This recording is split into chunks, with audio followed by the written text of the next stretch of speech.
Je vais commencer une série de vidéos à propos des comportements typiques à l'espèce chat. C'est l'occasion d'en profiter pour voir un peu ce qu'on a comme indication apportée par la recherche scientifique concernant les chats. Donc pour commencer, eh bien, voyons ce que sont les comportements typiques à l'espèce et pourquoi ils sont importants. Quand je parle de comportements typiques à l'espèce, je parle de comportements qu'un chat va typiquement exprimer en tant que membre de son espèce. On peut penser au fait de se percher ou de gratter des surfaces, mais on veut aussi penser à comment ces comportements-là sont exprimés.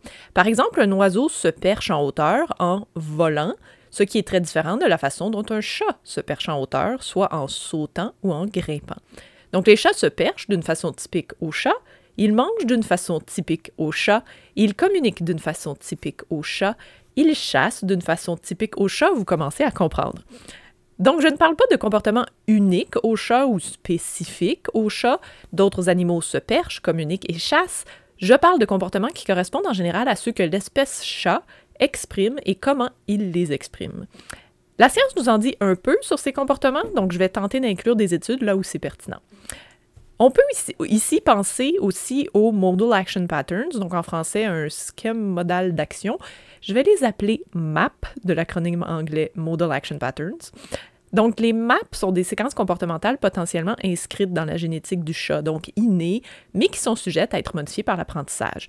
Je ne vais pas ici tenter de définir si une séquence est ou non un MAP, je vise à réfléchir globalement à ce qu'est un chat et quels comportements il pourrait être important qu'ils puissent exprimer pour assurer leur bien-être. Mais ça se peut que j'y revienne un peu au MAP.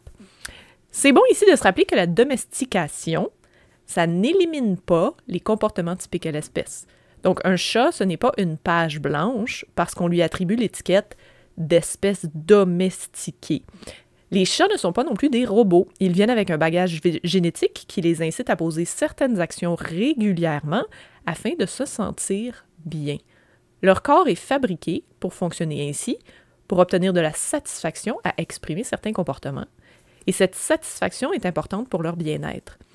Tout comme un chat qui ressent le besoin de manger doit pouvoir manger pour se sentir bien dans sa vie, un chat qui ressent le besoin de se percher doit pouvoir avoir l'occasion de se percher afin de se sentir bien, etc.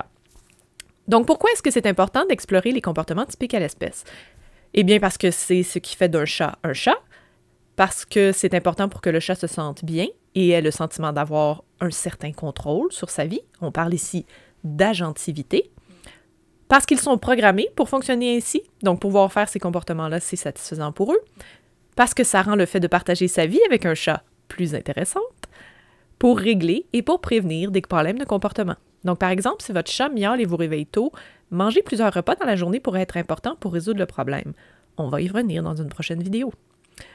Ce sera donc une série de vidéos sur les comportements typiques à l'espèce chat qui inclura des comportements qui nous viennent immédiatement à l'esprit, ceux qu'on prend pour acquis, ceux auxquels on ne pense pas, et finalement, quoi considérer si un chat n'exprime pas ces comportements-là. J'espère que vous serez aussi enthousiaste que moi d'explorer le chat sous l'aspect de ses comportements typiques à l'espèce.